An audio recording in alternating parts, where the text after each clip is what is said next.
Cleveland abduction case in which 3 women were unfathomably locked away for a decade before being finally liberated this week brings questions about how someone can be forced to live like this for so long without anyone noticing. But they happen more often than we care to acknowledge. Just this past week, the files on a 10-year-old Kansas City girl locked in a closet for years are finally released by the state, and it reveals how a whole community, including neighbors, schools, and family, failed to rescue her as she was forced to live in her own urine and feces. A 10-year-old girl weighing just 26 pounds, the size many babies reach at 18 months.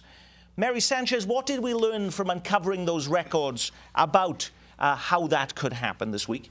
Well, I think we're still learning a lot. I mean, honestly, we're still going through all the records. It's horrifying when you read them, because you literally see these normal records of school and things, but they're tracking this horrible abuse that this child went through.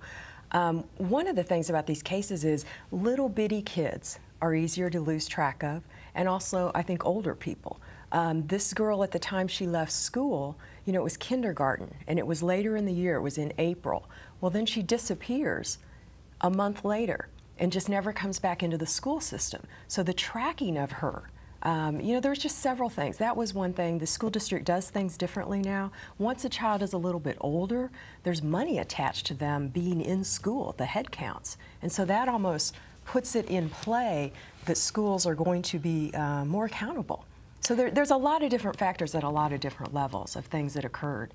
You know, there was some subcontracting out of some of the social work. But honestly, some of those organizations that do that run some of the best-known centers around Kansas City.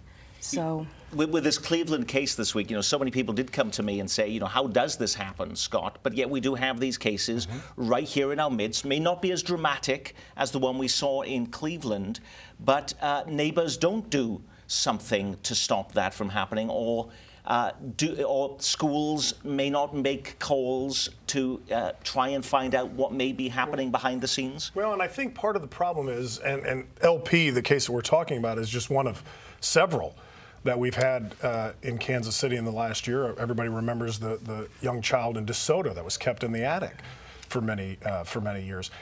Part of the problem, I think, is this sense that neighbors have, and I don't know when it started, and maybe it's always been this way. That's not my business. That's not my problem. But how someone can live, the LP case being the example we're using, how you can live in an apartment complex and not smell the conditions that this girl was living in an apartment next door or out in the hallway, speaks volumes of this, well, that's not my problem. But if we're talking about, you know, where are people falling through the cracks, you could point the finger in any number of directions. The neighbors, social workers. Why did the school not check?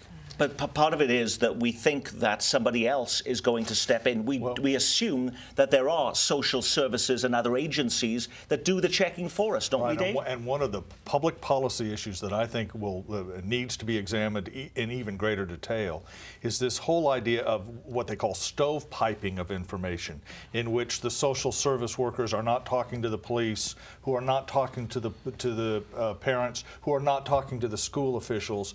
We really got an interesting look at that, frankly, Nick, back on 9/11. That was the whole critique, that agencies aren't talking to each other, and I think that has really never been fixed, never really been addressed.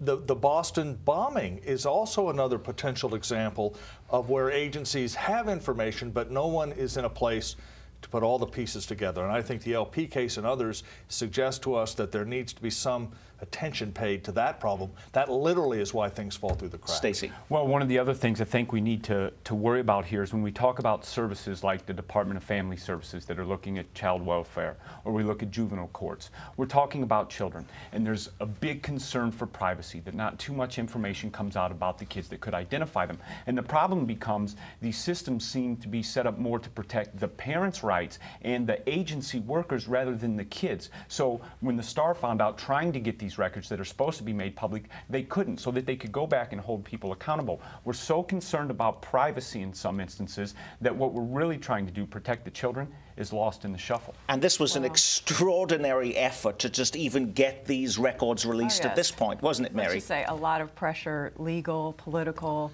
on every single level, you know, in my columns, just badgering them.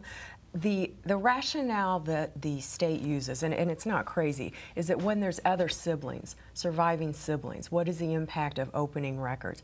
I mean, quite honestly, we know what LP's name is. We're just, you know, we're not going to publish that sort of stuff. There's so many things that professionals will not reveal about this case. We're just not going to, and it is in the criminal system.